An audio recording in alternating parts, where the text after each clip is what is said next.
أينما كنا أينما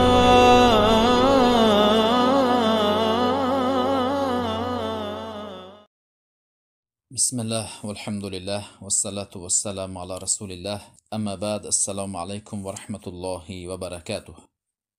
الله در سوره احزاب در آیت 9 میفرماید: اعوذ بالله من الشیطان الرجیم يا أيها الذين آمنوا اذكروا نعمة الله عليكم إذ جاءتكم جنود فأرسلنا عليهم ريحا وجنودا لم تروها وكان الله بما تعملون بصيرا.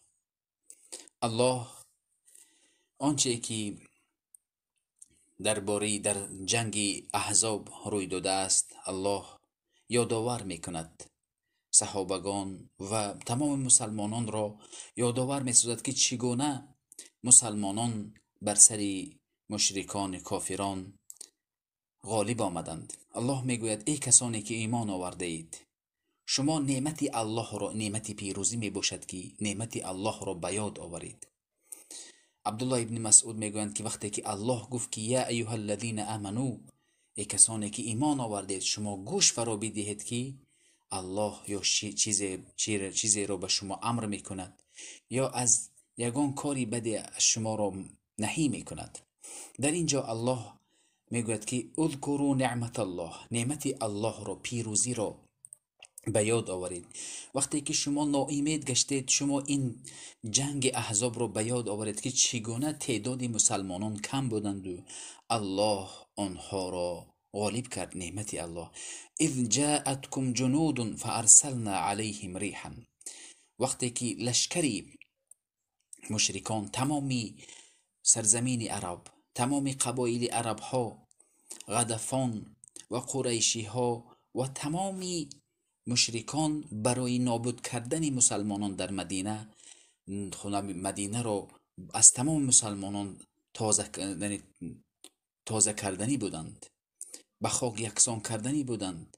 الله میگوید اذ جاءتكم جنود، این حزبهای مشرکان و کافران از بیرون و از درون یهودها عهد شکنی کردند. فارسلنا علیهم ریحا و جنودا لم تروها. الله میگوید که تعداد مسلمانان در این جنگ 3000 بود، اما عدد مشرکان دشمنان 10,000 بود و از درون نیز خبرکشی ها منافقان بودند و یهودی ها بودند که شکست پیامبر را انتظار بودند. اما الله پیامبر و صحابگان را تنها نگذاشت.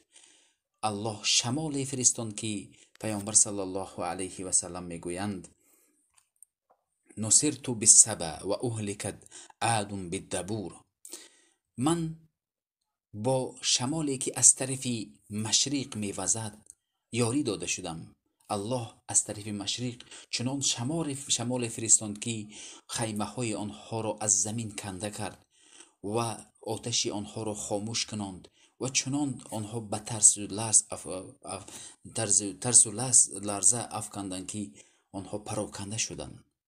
و الله و جنودا لم تروها، الله فرشته های فرستاد که شما نمیدانستید بر سر مشرکان غالب آمدند. و کان الله بما تعملون بصیرا، الله میگوید که الله به آنچه که میکنید بینا میباشد، شنوا و بینا میباشد.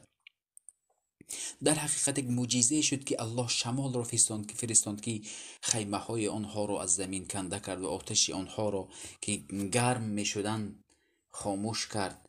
الله و این معجزه بود. و اهلکت عاد بالدبور، قوم عاد که از طرف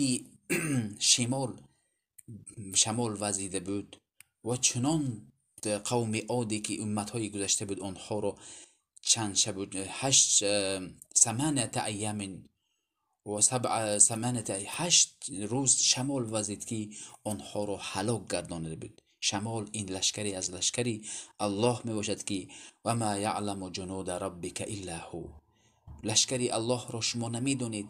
لشکری الله، هر چیز لشکری الله شده میتواند.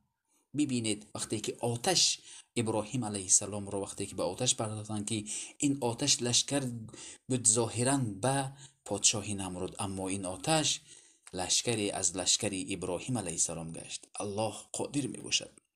در این جنگ شکست به از کافران شکست خوردند و حضرت علی رضی الله عنه مقابل عمرو ابن وود برآمدند و او را به قتل برساندند. در حقیقت در همه حالت و در همه مکان و زمان مسلمانان کم و اندک بودند. کم من فئة قلیلة غلبت فئة کثیره. چقدر مسلمانان اندک با ایمان چقدر کافرانی که عددشان بسیار بود آنها را شکست دادند. این بود تفسیر مختصر این آیت. السلام علیکم و رحمت الله و برکاته.